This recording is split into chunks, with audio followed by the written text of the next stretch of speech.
la doxología para preparar nuestro espíritu, nuestra mente y nuestro corazón para la palabra de Dios.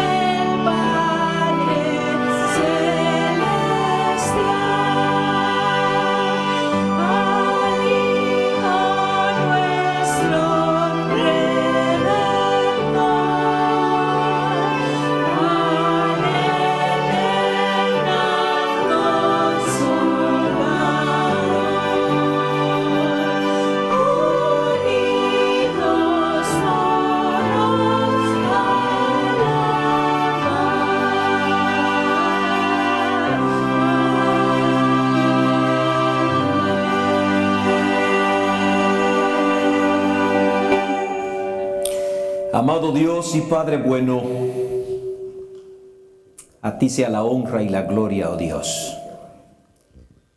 Queremos darte gracia por este sábado.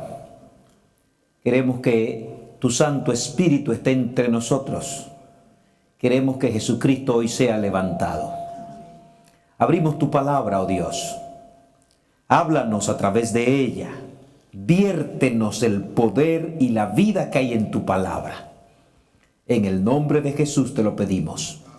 Amén. Amén. Amados, que Dios me los bendiga.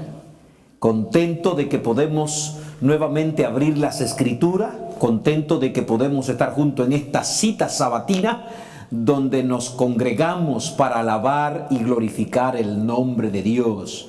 Vamos a la Biblia. ¿Tienes tu Biblia allí? Vamos a la palabra de Dios. Nidos en la cabeza. Así hemos llamado el sermón de hoy. Nidos en la cabeza. Hay que revisarse bien la cabeza. No sea que tenga nido. Y no estoy hablando hoy de nidos de piojo. No estoy hablando de ese tipo de nidos. Pájaros haciendo nidos en las cabezas. De eso así he titulado el mensaje. Vamos hoy a estudiar el segundo ejemplo que Jesús pone en el Sermón del Monte, donde Él contrasta lo que se había dicho con lo que Él dice. Oíste que fue dicho, mas yo os digo.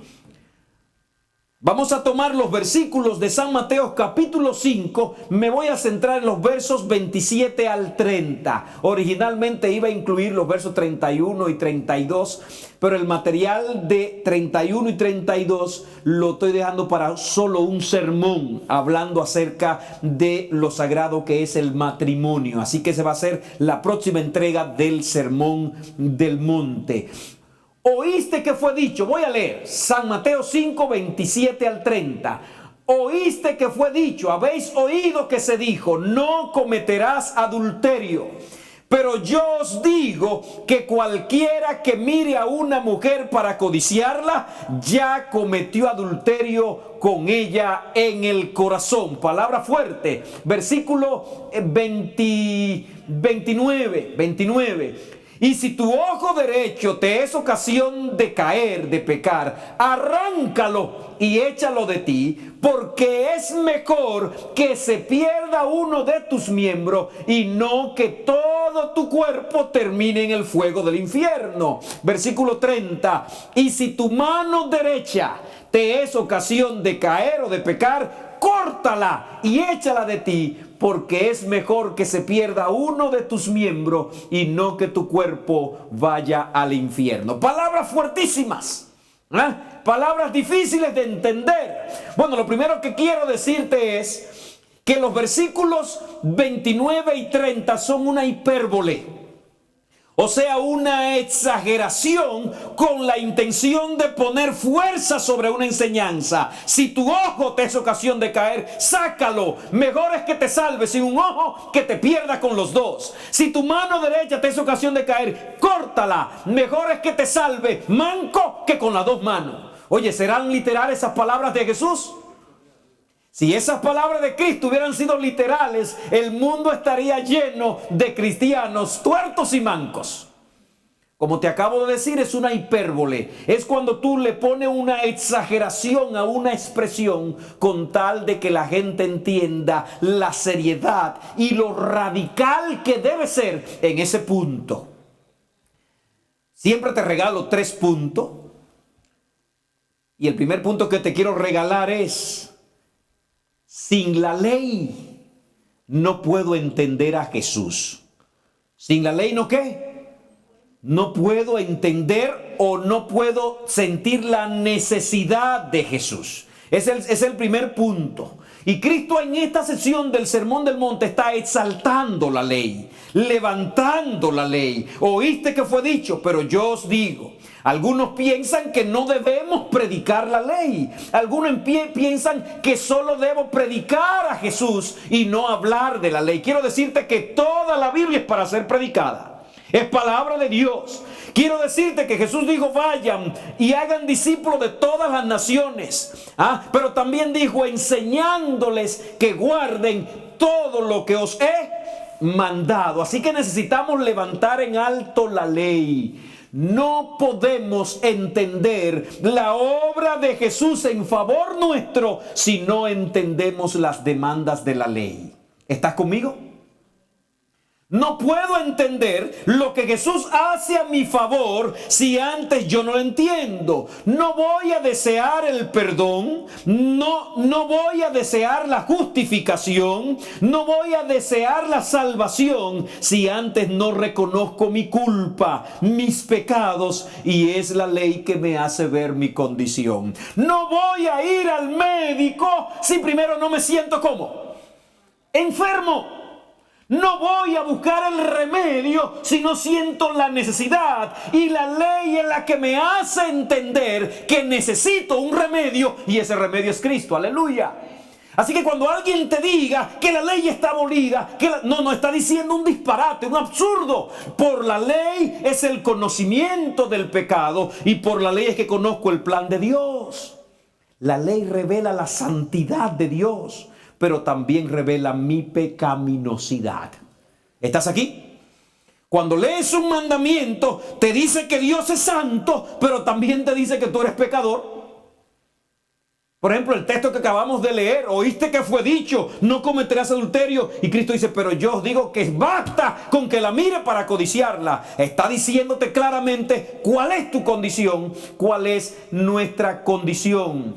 Hacer evangelismo sin presentar las demandas de la ley antes de presentar a Jesús es un sinsentido.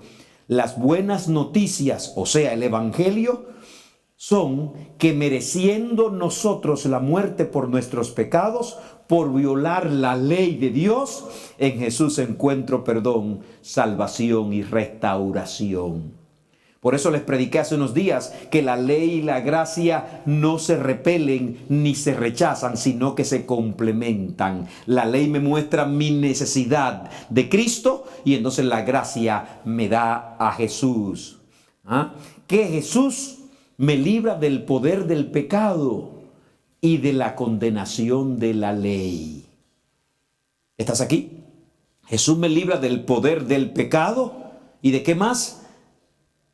Yo estoy mirando el chat, lo estoy mirando a ustedes, estoy mirando los que están conmigo aquí y estoy mirando el chat también. Así que tú puedes responderme. Lo que te estoy diciendo en otras palabras es que tú no puedes necesitar a Cristo si primeramente no sientes que eres un pecador, que estás necesitado. De manera que la ley tiene un papel que jugar en nuestra vida. La ley tiene un papel que jugar en nuestra salvación. La ley no me salva, la ley me condena, pero el sentirme condenado por la ley, entonces corro al Salvador. Jesús pone la ley en su justa medida. Jesús la exalta, la levanta. En el Sermón del Monte, Jesús dedica un momento especial a hablar de la ley, no un versículo, no, toda una sección a levantar la ley. De acuerdo a cómo los judíos presentaban la ley no despertaba en el hombre un verdadero sentido de su condición. Los judíos se conocen como los defensores de la ley. Los rabinos defendían grandemente la ley. pero de la manera que la presentaba no despertaba necesariamente la urgente necesidad del ser humano de un Salvador. Los judíos se creían guardadores de la ley, los rabinos se creían que eran los que la guardaban fielmente, y de hecho cuando la gente miraba a un fariseo, un rabino, pensaba que estaba hablando con un perfecto guardador de la ley. De hecho el apóstol Pablo hablaba que él era un guardador de la ley irreprensible. Pero cuando Pablo llegó a entender la ley de verdad y a Jesús dijo, no, es imposible, llegó a decir entonces el apóstol Pablo, no puedo, es imposible, por más que intento, no lo alcanzo, no sé lo que me pasa, trato, pero no puedo, porque antes él no miraba la ley con el sentido poderoso que tenía. Los rabinos se creían guardadores de la ley, pero Jesús los llamó sepulcros blanqueados. Habían rebajado las normas de la ley de Dios. Los guardadores o los protectores de la ley supuestamente la habían rebajado, la habían tirado por el suelo. Y te pongo algunos ejemplos. Por ejemplo, hay un mandamiento que dice honra a tu padre y a tu madre. Quinto mandamiento. Los rabinos se inventaron una ofrenda llamada corbán. Si el hijo dedicaba sus pertenencias, su ofrenda para el templo, ya no tenía que atender a los papás ni a las mamás con la manutención, rebajando la ley. La Biblia dice no matarás. Y vimos en el tema anterior que bastaba con decir necio o despreciar a alguien para ya ser culpable del crimen o del asesinato. Los judíos decían, los rabinos decían que se podía odiar siempre y cuando fuera a los romanos o a los opresores. Interesante, ¿verdad? Hoy estamos estudiando el mandamiento que dice no cometerás adulterio, lo sagrado que es el matrimonio, pero los rabinos enseñaban, sobre todo los que dependían de la escuela de Hillel. Los judíos tenían dos grandes escuelas teóricas de enseñanza de la ley, la escuela de Shammai y la escuela de Hillel. Shammai era conservador, Hillel era liberal. Un grupo le convenía seguir cómo Hillel interpretaba la ley, porque de la manera que Hillel interpretaba la ley cualquiera podía guardarla. Por ejemplo, Shammai interpretaba Deuteronomio 24:1 que un hombre no podía divorciarse de su mujer a no ser por un problema de castidad, o sea, de adulterio. Pero Hillel interpretaba que la palabra castidad podía significar cualquier cosa que desagrade al marido. Y si la mujer le echaba sal de más a la comida o le dejaba quemar la comida, ya era una razón suficiente para que el judío se pudiera divorciar. Habían rebajado la ley, la habían tirado por el suelo, andaban por todas partes como que eran fieles guardadores, pero en la práctica solo eran sepulcros blanqueados. Por fuera se veían muy bien, pero por dentro estaban totalmente contaminados. Cuando la gente empieza a ver la santidad de la ley y todo lo que abarca, desde las intenciones del corazón, de amar a Dios sobre todas las cosas, de amar al prójimo como a uno mismo, de hacer a los demás lo que quisiera que hagan contigo, entonces nos damos cuenta cuán lejos estamos de hacer la voluntad de Dios. Los adventistas nos llamamos el pueblo que existe para defender la ley. Somos reparadores de portillos, según Isaías 58, restauradores de calzadas. Pero a veces creemos o minimizamos la ley como hacían los rabinos. Y a veces creemos que guardar la ley es solo decir yo guardo el sábado, no mato, no robo, no adoro ídolos. Pero la ley es mucho más que eso. Cristo está diciendo que la ley tiene que ver con tus intenciones, tiene que ver con tus pensamientos, tiene que ver con tus motivos. De hecho, Cristo resumió, y lo veremos en el Sermón del Monte, Cristo dijo, no hagas o haz con los demás lo que quisiera que los demás hagan contigo. Y después de esa expresión, entonces dijo, esto es la ley y los profetas. Estoy citando San Mateo capítulo 7 versículo 12, la famosa regla de oro. Cristo le está dando un sentido profundo a la ley. Me creo que guardo la ley porque guardo el sábado. Me creo que guardo la ley porque no mato y no robo. Me creo que guardo la ley porque no adoro ídolos. Pero cuando te detienes a mirar el sentido profundo de la ley de Dios, te vas a dar cuenta que la ley es una manifestación del carácter de Dios. Ley es amar a Dios sobre todas las cosas. Ley es amar al prójimo como a ti mismo. Ley es hacer con los demás lo que quiera que los demás hagan contigo. Y cuando tú te detienes a mirar eso, tú dices, ¿la guardo o no la guardo? ¿La estoy guardando o no la estoy guardando? Y entonces nos damos cuenta cuán necesitado estamos de que Cristo nos transforme. Le pido al cielo que mientras estudiamos esta porción, el Espíritu de Dios nos toque, nos transforme y nos haga obediente a la ley de Dios. Quiero mirar 2 puntos más contigo hoy. Miremos el texto de nuevo y luego te doy los puntos. Oíste que fue dicho, no cometerás adulterio. Pero yo os digo que cualquiera que mira a una mujer para codiciarla, ya adulteró con ella en el corazón. Como acabo de decirles, la ley no es solo lo que hago, también es lo que pienso. No implica solo mis actos, también implica mis intenciones. Y hoy yo quiero regalarte 2 puntos más. El primer punto, el punto que sigue se va a llamar: adquiere el hábito de cultivar buenos pensamientos. ¿Adquiere el hábito de qué? Y el punto número 2, rinde cada día a Dios tu voluntad y tu corazón. Decidí mirarlo de esa manera porque yo pude haberte dicho hoy, guarda los mandamientos y sácate el ojo o córtate la mano, que son los puntos que dice el texto. Pero le estoy diciendo cuál sería el remedio. ¿Cómo yo puedo guardar la ley de verdad? ¿Cómo puedo llegar a obedecer la ley de Dios?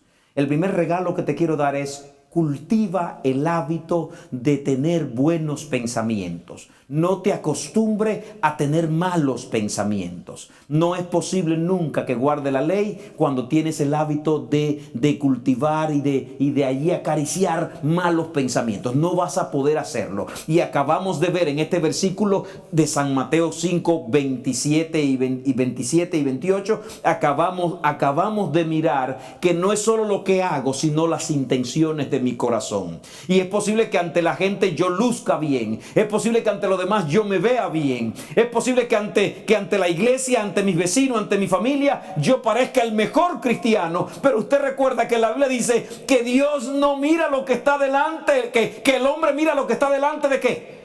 De sus ojos, pero Dios mira el corazón. Y si la ley me está diciendo que Dios mira mi corazón y yo me conozco y sé las batallas que tengo en mi interior, entonces yo debería decir: Señor, ayúdame, corre, sálvame, líbrame. Hay un momento que el apóstol Pablo le dice a Timoteo: Timoteo, ten cuidado de ti mismo. A veces miramos que el enemigo es el que está al lado. A veces miramos que el enemigo es el que está al frente. A veces miramos que quien me hace la vida imposible es esa persona que está allí. A veces estoy mirando a todo el mundo como que es mi contrario. Pero la Biblia enseña que mi peor enemigo puedo ser yo mismo. Por eso la importancia de venir donde el Señor con corazón abierto, porque Dios lo conoce, y pedirle a Dios que transforme el corazón. Este mandamiento implica mucho más que los actos. Tiene que ver con nuestras intenciones. Según el sentido literal del original de esta expresión, cualquiera que mira a una mujer para codiciarla ya adulteró con ella en su corazón. Se está refiriendo al que mira a una mujer con la intención deliberada de aprovecharse de ella. El que usa deliberadamente sus ojos para despertar su concupiscencia. En otra palabra, está hablando de alguien que deliberadamente decidió maquinar malos pensamientos. Le dio riendas sueltas a sus pensamientos. Es bueno saber que el texto está enfocado desde el punto de vista masculino, porque es un problema mayormente masculino. El hombre puede ser seducido y atrapado por sus ojos. De hecho, hay un dicho que dice: hay un deseo interior del que el adulterio es solamente el fruto. Pero aunque está dirigido al masculino mayormente, también puede ser un problema femenino. La Biblia está allí escrita para todos nosotros. Una vez más, Jesús está mostrando dónde comienza el problema del pecado. Comienza en el corazón o en la mente. Los judíos, dice Elena de White, se enorgullecían de su moralidad.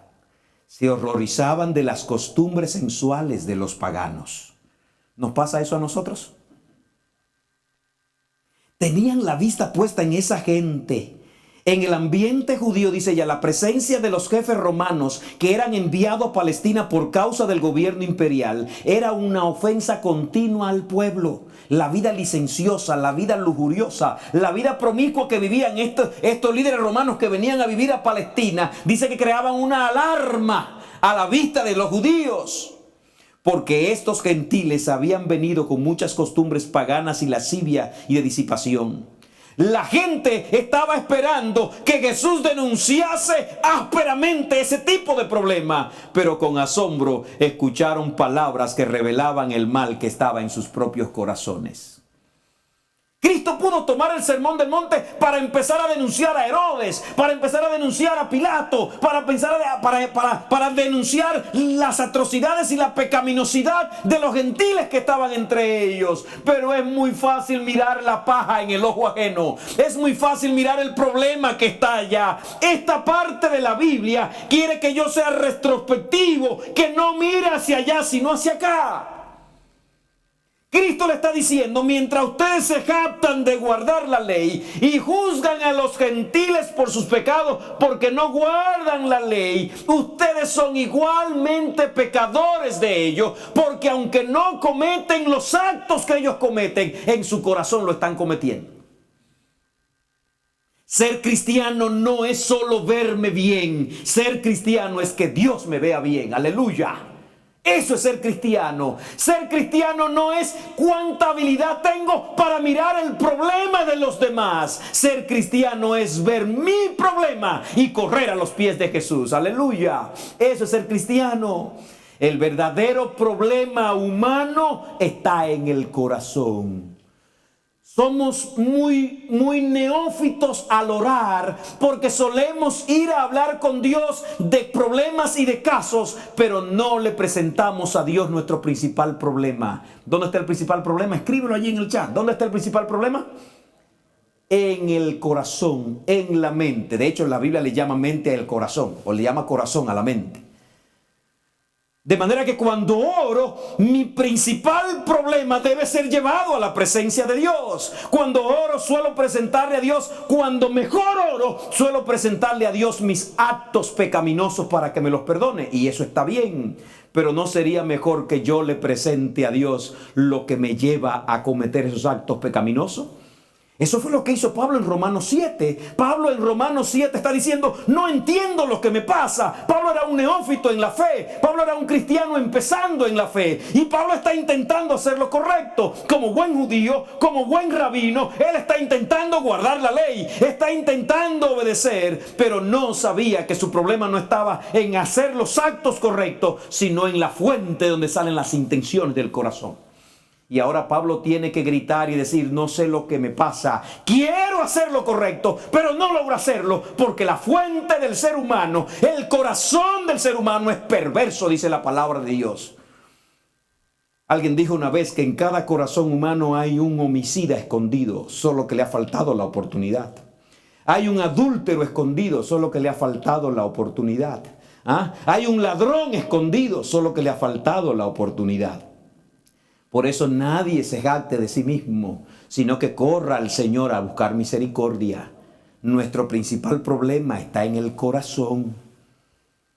El verdadero problema humano no está en los actos que cometemos. Nos horrorizamos por los actos que cometemos.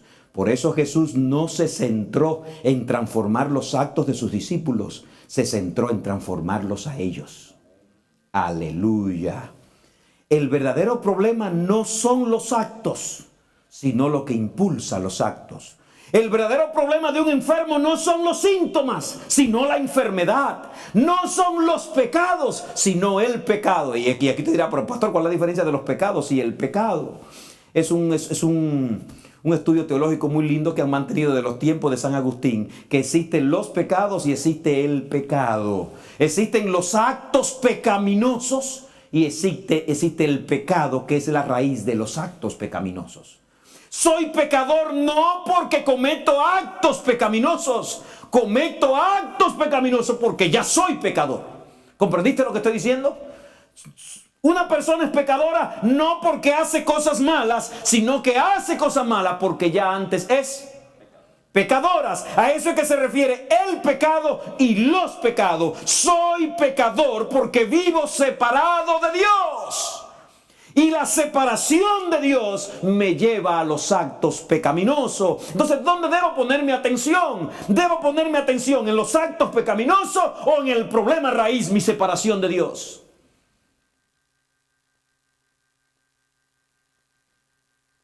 Un buen médico sabe que calmar la fiebre no resuelve el problema. Puede darle todos los calmantes para bajar la fiebre, los baños, pero si no resuelve el problema de la infección, ¿qué pasará? La fiebre va a seguir. Nuestros actos pecaminosos solo son síntomas de un mal mayor que tenemos adentro. Y cuando paso mi vida gritando y llorando y preocupándome por mis actos pecaminosos y no voy a la raíz del problema, me pasaré la vida nadando y dando vuelta en mis propios defectos. Tengo que ir a la raíz de mi corazón. Nicodemo vino donde Jesús, capítulo 3 de San Juan, los primeros versículos. Y la escritora adventista Ellen de White dice que Nicodemo vino donde Jesús presentándole sus actos buenos. Actos otra vez. No soy cristiano por los actos buenos que hago. Hago actos buenos porque ya soy cristiano. Lo mismo al revés. Así que una persona puede hacer muchos actos buenos y no ser ningún cristiano. Pero si eres cristiano de verdad vas a hacer los actos buenos. Y cuando Nicodemo vino donde Jesús presentando sus actos buenos, Cristo le dijo: Nicodemo, hay un problema mayor en ti. No es lo bueno que haces o lo malo que haces. Tienes que nacer de nuevo. Porque hay un daño tan profundo dentro del ser humano que si no nace de nuevo no puede ser hijo de Dios. Tremendo. Nosotros los cristianos estamos atentos. ¿Qué hice? ¿Qué no hice? ¿Qué hice? ¿Qué no hice? Y me voy abajo al suelo y voy a orar desesperado porque cometí un pecado. Y entonces le pido a Dios y le hago promesas que no puedo cumplir. Señor, no vuelvo a hacerlo otra vez, pero vuelvo a caer otra vez porque no estoy tratando la infección de mi vida. Dice la Biblia, San Mateo 5:19, porque del corazón salen los malos pensamientos, los homicidios, los adulterios, la fornicación, los hurtos, los falsos testimonios, la blasfemia. Es del corazón que salen. De manera que no debo tratar de resolver mi problema de adulterio, de infidelidad, de impureza sexual queriendo cambiar eso. Debo pedirle a Dios que cambie mi corazón, que trabaje en la raíz. Y aquí usted sabe que está hablando de la mente. Si esa es la fuente de donde vienen todas las cosas malas, ahí es donde hay que trabajar, en nuestra mente y corazón. Por eso, si voy de rodillas y le pido a Dios cuantas cosas, le pido perdón, pero al fin de cuentas no le digo: Señor, te rindo mi corazón para que lo transforme, no le estoy rindiendo mi vida realmente. La Biblia dice: sobre toda cosa guardada, ¿qué guarda? Sobre toda cosa guardada, guarda tu corazón. De hecho, ya le dije que no habla del corazón. La versión Dios habla hoy traduce ese texto de Proverbios 4:23. Cuida tu mente más que nada en el mundo, está diciendo. Otra manera de traducirla. Pero nosotros los cristianos solemos cuidar cómo me veo. Solemos cuidar cómo me ve la gente. Solemos cuidar qué hice y qué no hice. Solemos cuidar qué impresión di. Pero el texto está diciendo: sobre todo lo que tú cuides. No está mal que cuides cómo te vea. No está mal que cuides la impresión que da. Pero dice que por encima de todo lo que vas a cuidar, cuides tu corazón. ¿De qué vale que me vea bien y por dentro esté dañado? Debemos cultivar el hábito de los buenos pensamientos. En la mente se daña con los pensamientos. ¿Con qué se daña la mente? ¿Cómo puedo pasar un día maquinando en mi mente el odio hacia una persona? ¿Cómo puedo pasar el día maquinando en la mente los rechazos que me han hecho las personas? ¿Cómo puedo pasar el día maquinando en la mente lo que debieron darme y no me dieron? ¿Cómo puedo pasar el día maquinando y horas maquinando en la mente los deseos morbosos que tengo? ¿Cómo puedo pasar el tiempo maquinando y alimentando la mente con estas cosas? Proverbio 23:7 dice: porque cuáles son sus pensamientos íntimos, tal es él. Soy lo que son mis pensamientos. Eso es lo que soy. Si quiero cambiar el corazón, debo cambiar mis pensamientos. Si quiero alimentar bien mi corazón, debo alimentarlo con buenos pensamientos. ¿Estás aquí, hermano? Bueno, hoy me creo que estoy predicando a los hermanos que están en la banca. Gracias por venir. No estoy diciendo a los que están allí en la casa que vengan, porque seguimos con las restricciones. Pero algunos vienen a participar del programa y se quedan aquí. Que Dios me los bendiga. Ya aprendimos que el problema está en la mente y en el corazón, o en el corazón, que es la mente en este caso. El problema está ahí enraizado, ahí es donde está el problema. Y es donde debo centrarme para que Dios me transforme. Una fuente no puede dar agua limpia si es una fuente sucia. Una fuente amarga no puede dar agua dulce. Hay que cambiar la fuente para que el agua cambie. ¿Y cómo cambio mi corazón? Número 1, cultiva el hábito de buenos pensamientos, porque soy la suma de los pensamientos. Debo negarme a pensar cosas malas. ¡Ay, no me saludó! Y ahora me voy por ahí. ¿Qué será lo que se cree esa persona? ¿Se cree que es mejor? ¿Y cuántas cosas? Y ahora me paso un día con eso en la cabeza. ¡Ah, no me puso atención! Debemos reprender los malos pensamientos y dejarlo en las manos de Dios. Hay muchas veces que hacemos juicio del prójimo, de otros, y pensamos que nos trató mal, y luego cuando entendemos el caso decimos, wow, y yo pensando mal. Y aunque me trate mal, no traiga doble mal a tu vida, el trato que te hizo y ahora empezar a dañar tu mente también. Cultivemos el hábito de los buenos pensamientos, somos la suma de los pensamientos. Por eso tengo que averiguar qué estoy llevando a mi mente, porque soy la suma de lo que miro, de lo que reflejo, de lo que pienso. Por eso Jesús le está diciendo a ellos, adulterio no es solo cometer el acto de infidelidad, adulterio es cuando lo lleva a tus pensamientos. Pastor, me dirá usted, ¿y cómo controlo los pensamientos? Si tienes el hábito de malos pensamientos, no va a ser fácil cambiar los pensamientos porque ya hay un hábito. No es que de la noche a la mañana va a cambiar de pensamientos malos a pensamientos buenos, pero puede pedírselo a Dios. Y Dios lo va a hacer. El apóstol Pablo recomienda o nos manda, Filipenses 4:8, por lo demás, hermano, todo lo que es verdadero, todo lo honesto, todo lo justo, todo lo puro, todo lo amable, todo lo que es de buen nombre, si hay alguna virtud en alguna cosa y algo es digno de alabanza, en esto pensad.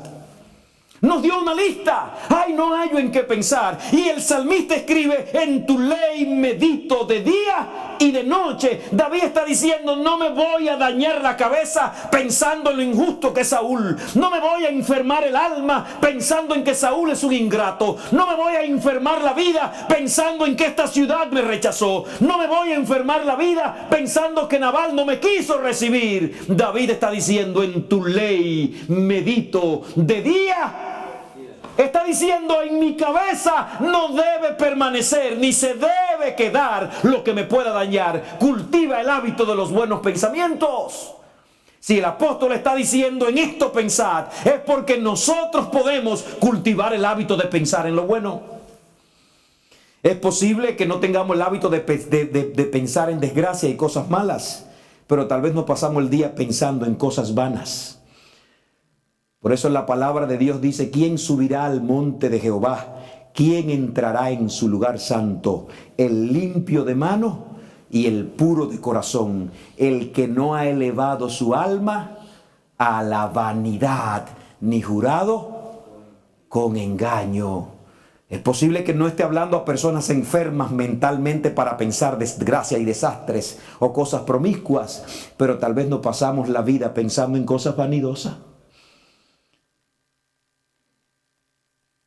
De hecho, el Señor es tan profundo en esto que nos dijo que ni siquiera nos preocupemos por qué comeremos, qué beberemos. Nos está diciendo, la mente es algo tan maravilloso que no debería ni siquiera estar preocupando y perdiendo la paz en qué como, qué bebo, con qué me visto. Dios te va a suplir eso para que la mente pueda ocuparla en cosas mayores. Aleluya. ¿Cómo puedo limpiar mi mente?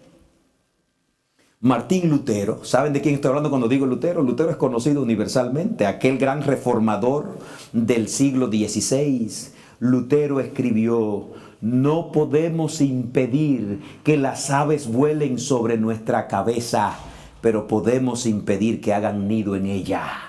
De ahí saco el título de mi sermón. No puedo impedir que las aves vuelen arriba. ¿Tú puedes impedir eso? No, pero puede impedir que las aves vengan y te hagan un nido en la cabeza. ¿Puede impedirlo? Claro, puede impedirlo. Las aves tendrán la facultad de volar alto y yo no puedo tocarla, pero si viene a mi cabeza a poner nido, puedo espantarla. No puedo impedir que el mal pensamiento llegue, no puedo impedir que la tentación llegue, no puedo impedir que la provocación llegue, pero puedo impedir que se quede conmigo. Aleluya. ¿Podemos hacerlo? Cuando reprendemos una tentación, cuando reprendemos un mal pensamiento, se va y vuelve. Y cuando usted lo reprende, se va y vuelve. Pero cuando usted persiste, dice la Biblia, resistid al diablo y de vosotros huirá. Y hemos aprendido que la resistencia se logra con Jesús. Cuando yo empecé a estudiar en la universidad, uno viene de la escuela primaria y secundaria de enfrentarse con libros de texto que te hacen la pregunta y tú sabes dónde se encuentra. Pero cuando tú llegas a la universidad, te dicen hay que aprenderse eso y te dan unos libritos medios gorditos. Yo trabajaba 9 horas diario, me levantaba a las 6 de la mañana, a las 7:30 estaba en el trabajo y a las 6:30 de la tarde estaba en la universidad y a las 10 de la noche salía de la universidad y viajaba 1 hora para llegar a mi casa y llegaba a preparar comida para acostarme cerca de las 12 de la noche y a las 6 de la mañana otra vez. Así cuando yo llegaba a la universidad y me sentaba en la biblioteca con esos libros gruesos, ¿qué ustedes creen que pasaba? Cuidado si ustedes estaban acechándome ahí. Venía el sueño. Entonces yo decía, así no voy a avanzar, no voy a resolver, porque cuando lograba un momento de que la vida era una carrera agresiva, llegaba a la casa corriendo, bañarme, arreglarme, pero al mismo tiempo preparar el lunch para la mañana, y en la mañana corriendo porque el transporte del trabajo me deja, y en el trabajo hay que llegar a tiempo y salir corriendo porque el transporte en la tarde en Dominicana es terrible para atravesar la ciudad hasta el otro lado y llegar a tiempo a la clase, y empezaba a dormirme. Y entonces yo dije, no. Y hacía todo lo posible, iba al baño, me lavaba la cara y hacía una cosa y otra, pero al poco rato ahí estaba otra vez durmiéndome. Y entonces dije, este problema hay que resolverlo de raíz. Porque yo miraba a otros que no se dormían y dije, ¿por qué yo me duermo? Y entonces dije, en lugar de buscar el libro o los libros que me van a resolver el problema, déjame ir a la biblioteca y pedir un libro que me diga cómo estudiar. Y recuerdo que me dieron un librito pequeño que hablaba de cómo crear hábito de estudiar. Y recuerdo que había una pequeña sección que decía cómo vencer el cansancio y el sueño. Y aquí es la cosa. No se iba a resolver mi problema si me mantenía por las ramas, tenía que ir a la raíz. Y recuerdo que allí me hablaba de la importancia de descansar, de alimentarme, de tomar suficiente líquido, pero me decía, cuando el sueño venga, resístalo. Haga todo lo posible y él va a intentar, pero cuando usted lo resista por 2 o 3 minutos, él se va. Dije, ajá. Pero entonces el abajo decía, él va a volver. Pero entonces el texto terminaba diciendo, pero cuando usted acostumbre la mente a no vencerse, a no rendirse y lo resiste la tercera, la cuarta vez, el sueño se va y no vuelve. Entonces ahora decía, ahora tiene que tener cuidado porque ahora el peligro es que no tenga sueño.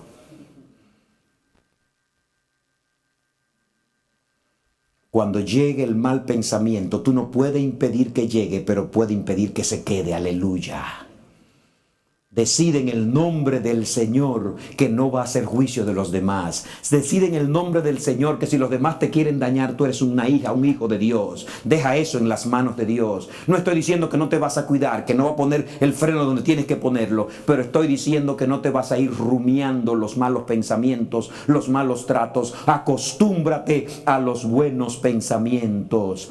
David sabía dónde radicaba su verdadero problema. David, ese siervo de Dios, ese hombre de Dios, ese muchacho a quien Dios lo inspiró a escribir cantos maravillosos de su relación con Dios, ese muchacho que se paró frente al gigante, que no tuvo miedo y que dijo, yo confío en el Dios Todopoderoso. Ese fue el David que, siendo un hombre adulto, terminó atrapado en el adulterio.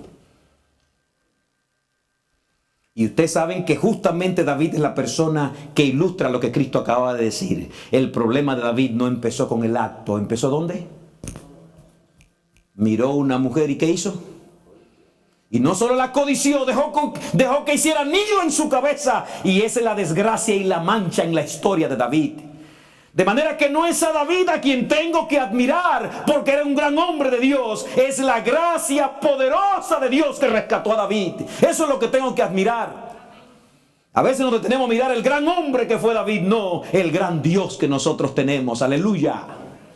Que fue capaz de sacar a David y arrancarlo de allí. Cuando David vio a lo lejos y lo bajo que cayó, se hizo un asesino, se hizo un adúltero, se hizo un mentiroso y ahora vivía en el pecado como que nada había pasado. Cuando David fue espantado y despertado de su mal, David entendió dónde estaba su problema. Por eso David ora diferente. Miren cómo David ora.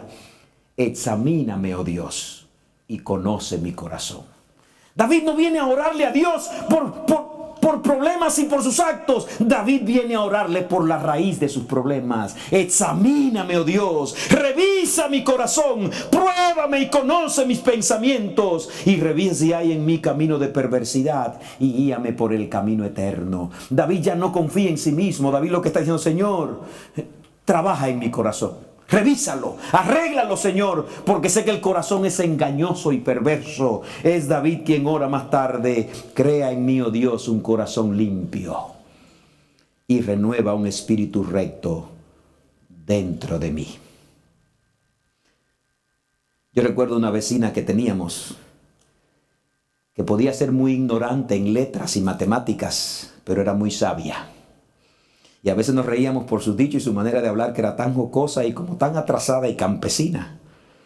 Pero recuerdo que esa vecina decía: Dios no come cara, Dios come corazones. Y nosotros nos reíamos de ella, pero es cierto. Y cuánto me afano por cómo me veo y no me afano por cómo me ve Dios.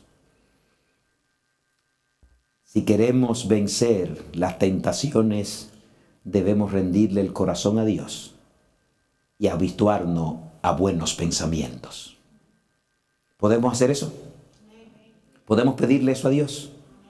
¿Podemos decirle a Dios: Señor, quita de mí este pensamiento? ¿Podemos decirle: Señor, ayúdame a orar por la persona de quien estoy pensando mal? ¿Podríamos llegar a ese punto? Pastor, ya está pidiendo demasiado. No, díselo a Jesús, que en la cruz dijo: Padre, perdónalos porque no saben lo que hacen. Díselo a Esteban, que mientras los apedreaban dijo: Padre, no les imputes este pecado. ¿Ah? Ser cristiano no es ser el mejor en la sociedad. Ser cristiano es parecernos a Dios. Es muy diferente. Así que te regalé el segundo punto. El primer punto: la ley debe ser exaltada y sin la ley no puedo sentir necesidad de Cristo. Segundo punto: debo cultivar el hábito de buenos pensamientos. No permitir que los malos pensamientos hagan ¿qué cosa? Hagan nidos en nosotros, se queden ahí guardados, haciendo casa en nosotros. Cuánta raíz de amargura a veces guardamos por años, cuánto dolor guardamos por años por no desterrar los malos pensamientos. Último punto: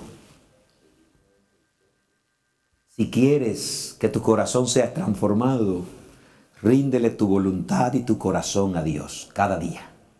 ¿Lo agarraste? Ríndele ¿qué cosa a Dios? Tu voluntad y tu corazón cada día. Y ahí voy a los textos más complicados de esta porción. Si tu ojo derecho te fuera ocasión de caer, ¿qué dice? Y si tu mano derecha fuera ocasión de caer, mejor es que te quede tuerto y manco y que te salve, y no que con los dos ojos y las dos manos te pierdas. Palabras duras. Si esto fuera así literalmente, deberíamos tener un buen cirujano en la iglesia. ¿Qué les parece? Sacando ojo y cortando mano. Como ya les dije antes, Cristo usa una exageración para darnos a entender que si no somos radicales con nuestros malos pensamientos, si no somos radicales con el pecado, no seremos liberados. Si bien es cierto, es una exageración y no es literal, sí es cierto que muchas veces hay que amputar un órgano del cuerpo para salvar la vida, ¿sí o no? Hay que amputar un pie, hay que amputar una mano, hay que sacar un órgano del cuerpo, hay que cortar un riñón, porque si no te saco el riñón, el cáncer te come. Hay que amputar para que al fin de cuentas la vida siga. No es posible que seamos transformados por la gracia de Cristo mientras sigamos abrazados de muchas cosas. Hay que cortar. ¿Estás aquí? Hay que cortar. Hay cosas que tienes que ir a los pies de la cruz y decir, Señor, yo te las rindo a ti. Eso me gusta, me encanta. La vida la he pasado con eso, pero eso me va a hacer perder. Hay muchas cosas malas y todo lo malo hay que cortarlo, pero hay cosas buenas que cuando le damos el lugar que le pertenece a Dios, también hay que cortarlas. Y hay cosas que no son ni malas ni buenas, pero la manera como nos manejamos con ellas es una perdición. Por eso el Señor dijo, el que no me ame más que a su padre, que a su madre, que a su heredad, que a su propiedad, que a su hermano, que aún su propia vida, no puede ser mi discípulo. ¿Cómo yo puedo convertir a mis hijos o a mi madre o a mi esposa en mi perdición? El Señor lo que está diciendo, tienes que abandonar eso. No me está diciendo que abandone a mis padres, a mis madres, pero me está diciendo que tengo que radicalmente cortarlo del lugar donde lo tengo. Jesús le dijo al joven rico, si quieres ser perfecto, si quieres ser salvo al fin, anda, vende todo lo que tiene y dalo a los pobres. Si tomamos ese texto de totalmente literal como está allí, quiere decir que nadie puede ser rico y ser cristiano a la vez. Pero eso no es verdad. Y a veces la misma situación del joven rico la tenemos nosotros que somos muy pobres. A veces nos pegamos de las cosas materiales como el joven rico se pegaba de las suyas. Y Cristo le dijo al joven rico, si quieres, tienes que venderlo todo, desprenderte de todo, entonces venir y sígueme. Y yo me pregunto a veces, ¿por qué no le dijo lo mismo a Zaqueo? Zaqueo también era rico. ¿Por qué no le dijo lo mismo a Nicodemo, que también era rico? ¿Por qué no le dijo lo mismo a José de Arimatea, que también era rico? ¿Por qué a este joven fue que le dijo, si quieres ser salvo, si quieres al fin de cuentas alcanzar la voluntad de Dios, despréndete de todo? Porque tenía que extirpar, tenía que hacerse una cirugía en su corazón para sacar de su corazón la codicia. Zaqueo, cuando encontró a Jesús, Jesús ocupó el segundo lugar y sus posesiones se fueron a su lugar correcto. Por eso Zaqueo dijo, lo que tengo, la mitad para los pobres. Y si a alguno le robé, 4 veces, porque ya lo más importante para Zaqueo no eran sus posesiones, sino Jesús. En cambio, el joven rico llega donde Jesús, atraído sinceramente por el poder de Cristo, pero no estaba dispuesto a hacer la cirugía en su corazón, a extirpar lo que había en su corazón que debía ser sacado. Por eso Jesús dice, es mejor que te saque el ojo, es mejor que te salve pobre, es mejor que te salve sin esto, sin aquello, es mejor que te salve sin ese conocimiento, es mejor que te salve sin esa fiesta, es mejor que te salve sin esa escuela, es mejor que te salve sin esto o aquello, pero que te salve, aleluya. De manera que un cristiano tiene que detenerse y decir, anhelo eso, pero eso me va a llevar a la perdición. Por eso el sabio Salomón dijo, no me hagas tan rico que me olvide de ti, ni tan pobre que blasfeme tu nombre. Lo que está diciendo, yo no quiero llegar a una condición donde termine negándote. El segundo punto dice que debo poner a Dios en primer lugar, entregarle mi corazón, entregarle mi voluntad, para que el Señor pueda extirpar de mi vida. Elena de White, Discurso Maestro de Jesucristo, página 55, dice a qué se refiere cuando Cristo habló de sacar el ojo y cortar la mano. Dice ella allí, para que podamos alcanzar este alto ideal, debe sacrificarse todo lo que causa tropiezo al alma. ¿Estamos oyendo? ¿Cuál ideal? Está hablando del versículo anterior que dice cualquiera que mira a una mujer para codiciarla. Y aunque ese es el punto central, está hablando de toda la vida cristiana. Debemos sacrificar todo lo que causa tropiezo al alma. Por medio de la voluntad, el pecado retiene su dominio sobre nosotros. ¿Escucharon eso? ¿Cómo es que el pecado tiene poder sobre nosotros? Por medio de la voluntad nuestra. La rendición de la voluntad representa la extracción del ojo y la amputación de la mano. Yo me sentí feliz cuando encontré esa cita porque dije, esta es una interpretación autorizada, es una interpretación inspirada.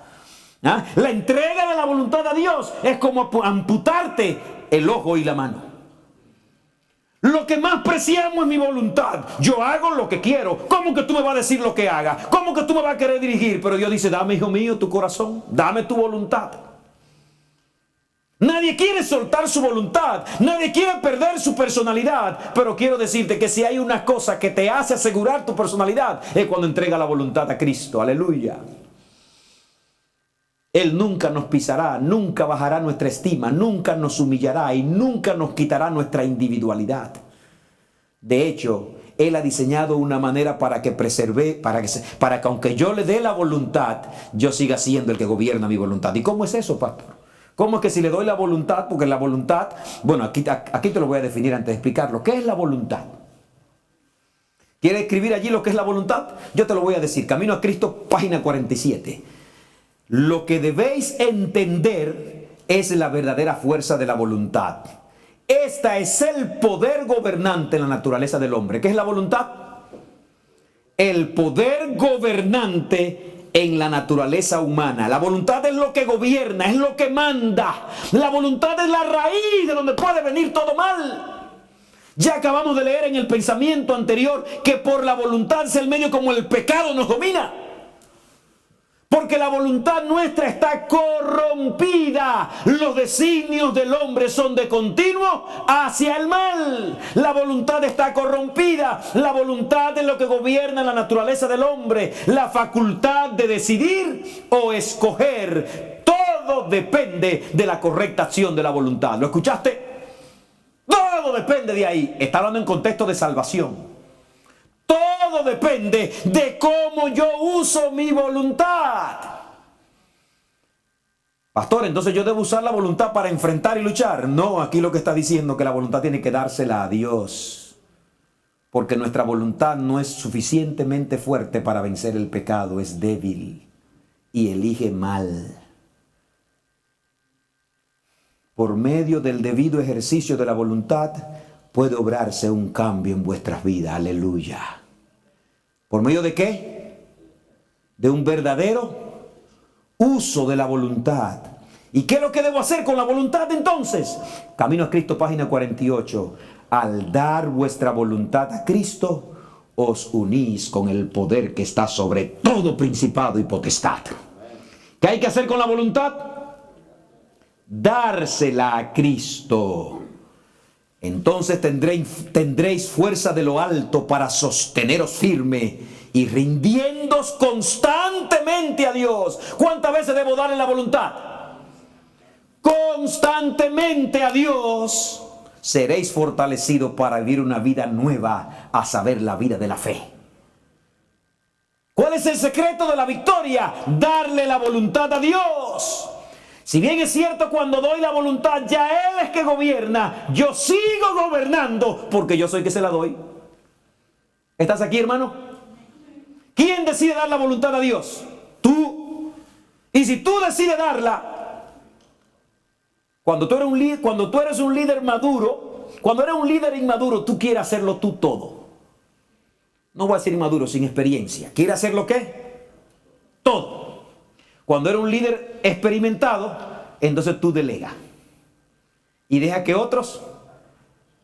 El líder que no ha experimentado, que te ve, viene a llenarte la cabeza. ¿Y por qué tú dejas que él lo haga? ¿Y por qué tú dejas que él brille? ¿Y por qué tú le das tanta autoridad? Y entonces yo puedo decirle, yo no he perdido la autoridad porque yo fui que lo delegué. ¿Me captó la idea? ¿Le agarró la idea? Entonces, Dios no me quita mi libre albedrío, porque Él es quien me dice, tú me la das. ¿Tú qué? Me la das. Yo soy que decido dársela. Mi única parte en la transformación y salvación es constantemente venir y rendir mi voluntad. Dios respeta tanto mi libertad que aunque yo le doy la voluntad, Él no se la guarda ni se la queda. La deja donde yo puedo tomarla cuando quiero. Porque siempre yo debo estar claro que lo sigo voluntariamente. Eso es un problema, pero también es bueno, porque le doy hoy mi voluntad a Dios, pero se la arrebato de la mano y hago lo que quiero. Y vuelvo en la mañana, se la doy, se la arrebato de la mano y hago lo que quiero. Y tú dirás, Dios, coge la voluntad y escóndela para que yo no te la quite. Y Dios dice, no, tú nunca serás salvo porque yo te obligue ni te presione. Serás salvo porque siempre voluntariamente te rindas a mí. De esa manera me das tu voluntad para que yo te gobierne, pero siempre tú eres dueño de ella. Soy de libre albedrío siempre, pero con mi libre albedrío, pero como entendí que yo no puedo gobernarme bien, se la doy al que me puede gobernar bien. Siempre me siento que fue una decisión mía, pero al mismo tiempo vivo bajo su poder. Alabado sea el Señor, porque Dios es poderoso.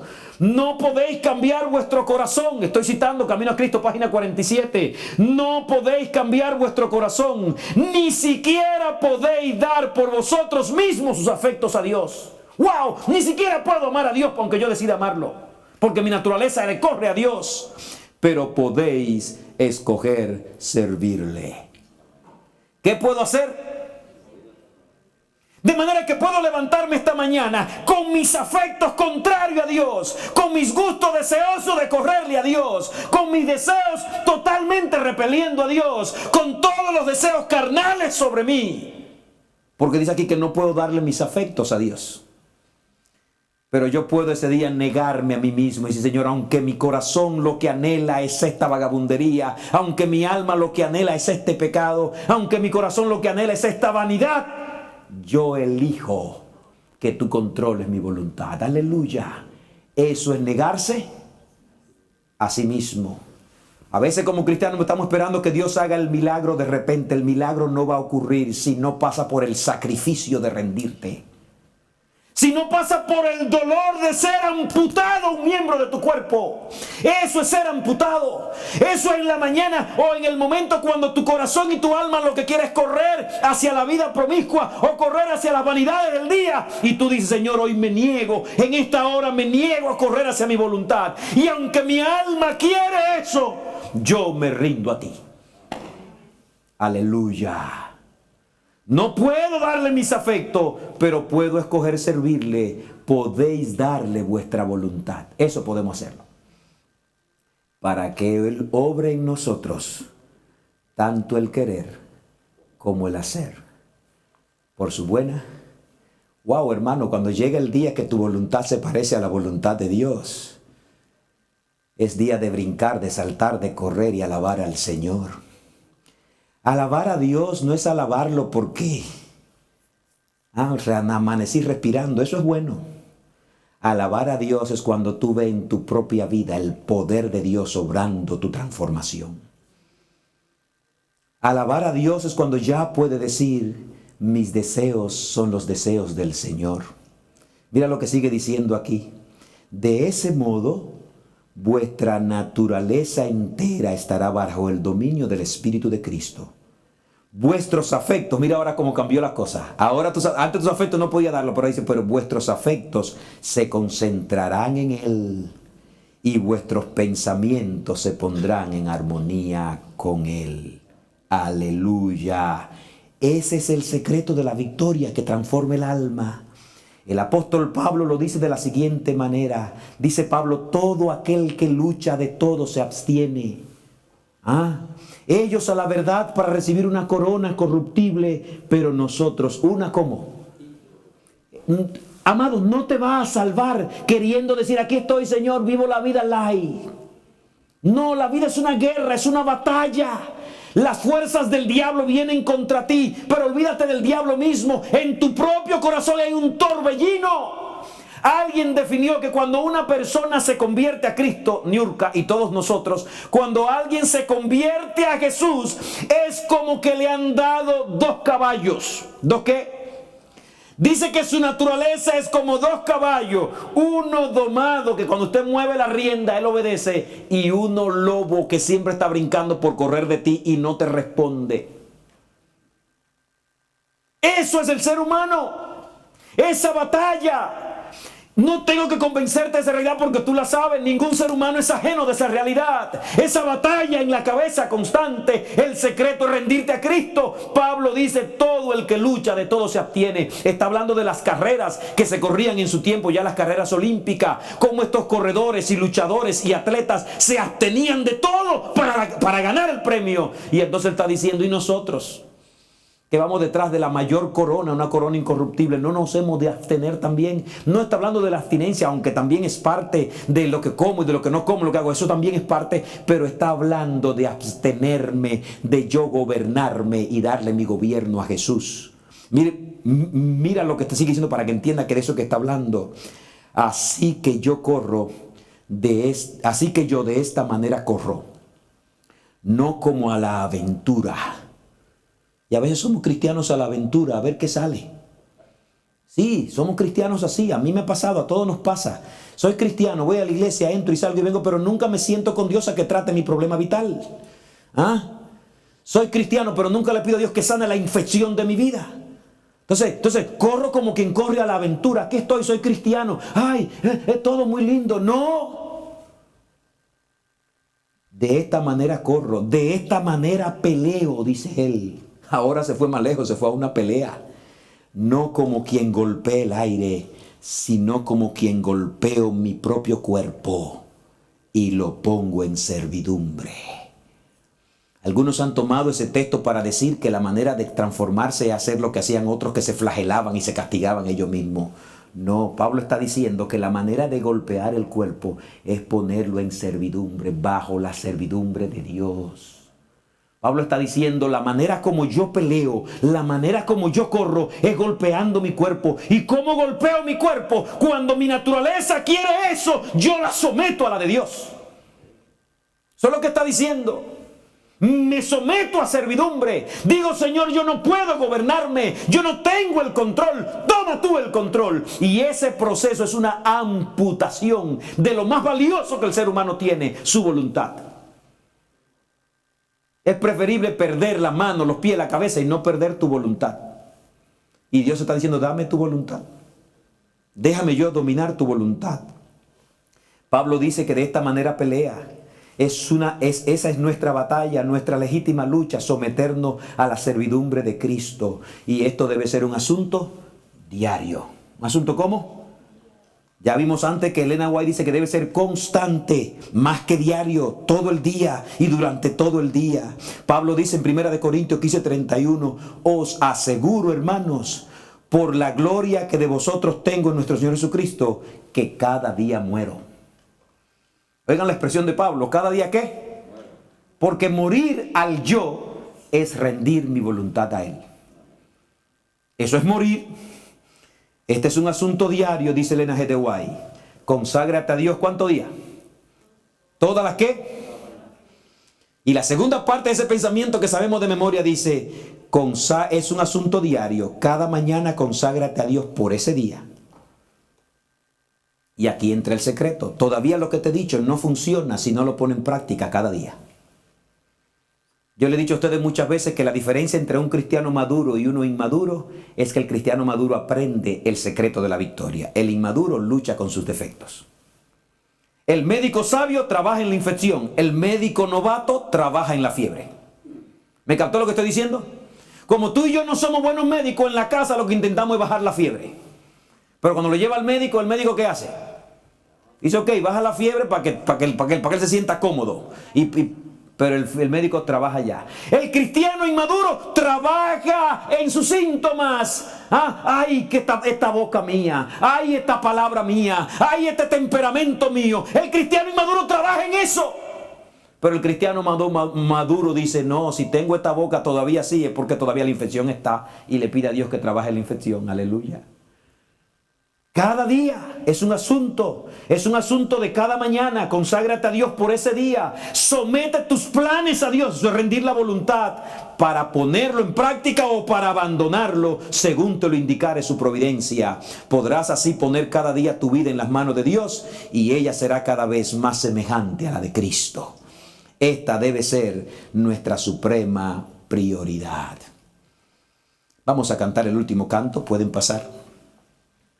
Por eso Dios nos pide el corazón. Dame, hijo mío, tu corazón y miren tus ojos por mis caminos.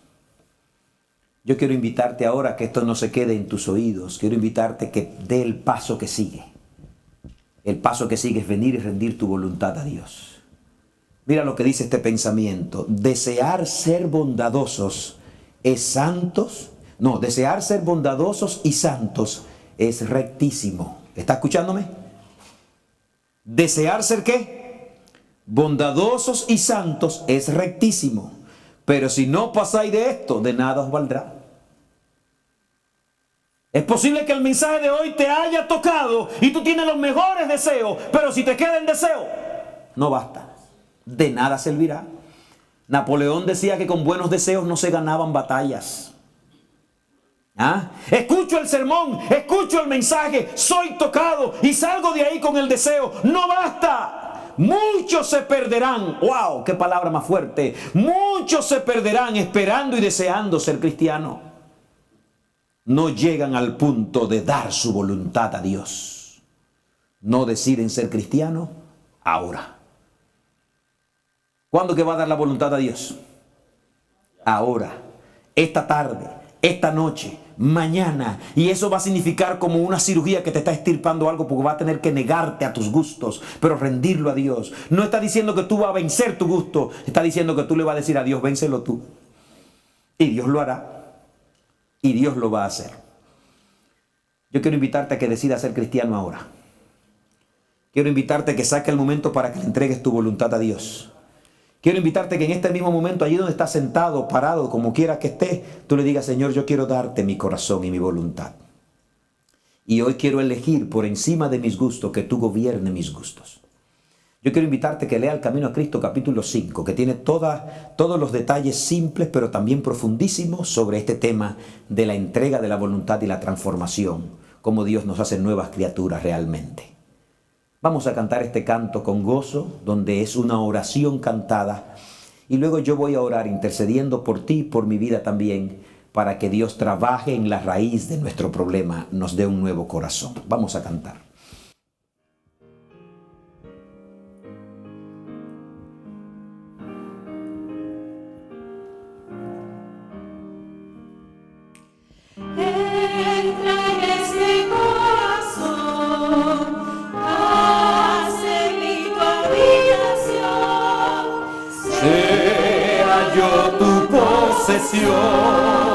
Para el mío Cristo, para el mío Cristo, para el mío Cristo, entra en este corazón, por el mío Cristo.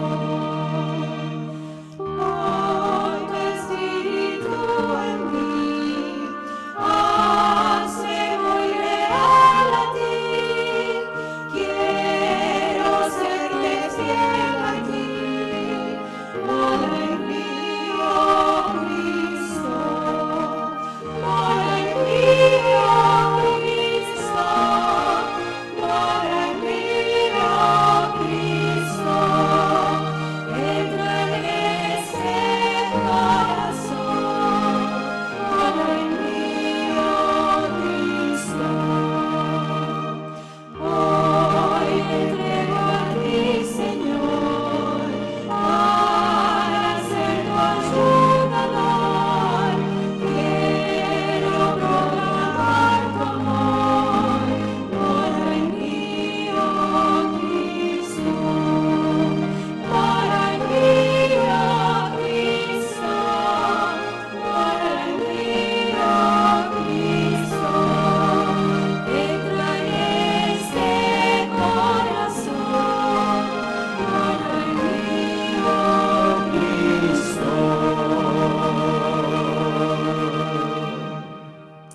Vamos de rodilla. Y más que esta oración que ahora voy a hacer, saca tu rincón solo con Dios, donde le hables de la raíz de tu vida y se la rinda a Él. Y qué lindo que la Biblia dice que el que a Él viene, Él lo recibe. Vamos a orar. Amado Dios y Padre bueno, Señor, gracias, porque al mirar tu santa ley, al mirar cada vez más en ella nos damos cuenta cuán lejos estamos de tu voluntad. Pero qué bueno es saber que cuando tú nos muestras tu ley, no es para destruirnos, sino para mostrarnos el remedio, la gracia. Ayúdanos, oh Dios, a correr a tu gracia. Oh Padre, haznos sabios. Haznos entender, oh Dios, que para ser nuevas personas, para hacer lo correcto, tú tienes que cambiar el corazón, cambiarnos adentro.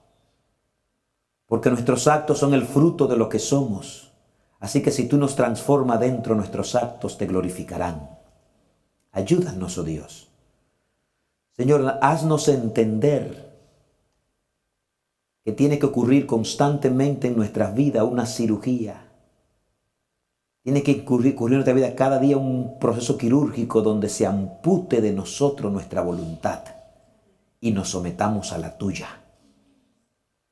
Danos, Señor, el pasar por ese sacrificio y por esa entrega cada día, hasta que llegue el momento que tu voluntad sea la nuestra.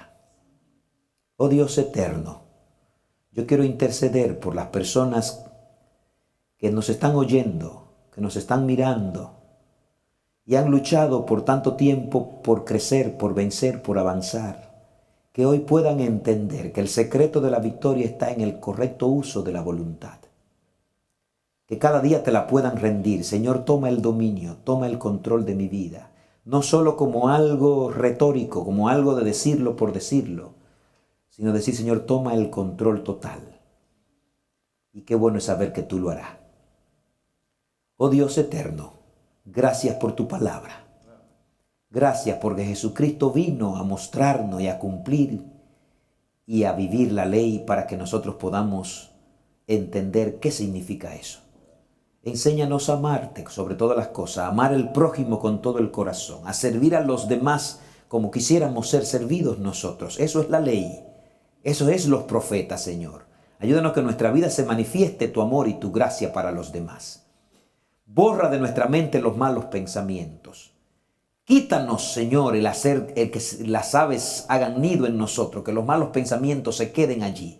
Danos el hábito de pensar en cosas nobles, de pensar en cosas sublimes. Gracias, Padre, en el nombre de Jesús. Amén. Amén. Amados, que Dios nos bendiga, que Dios te guarde y nos encontramos esta tarde en nuestro vespertino. Que Dios sea contigo.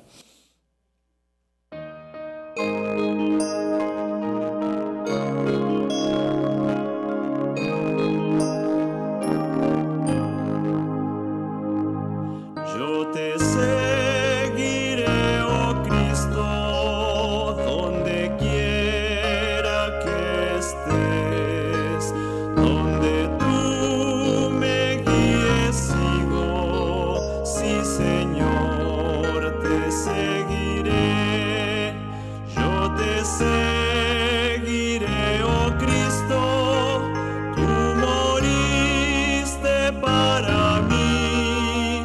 Aunque todos te negaren, yo Señor te seguiré.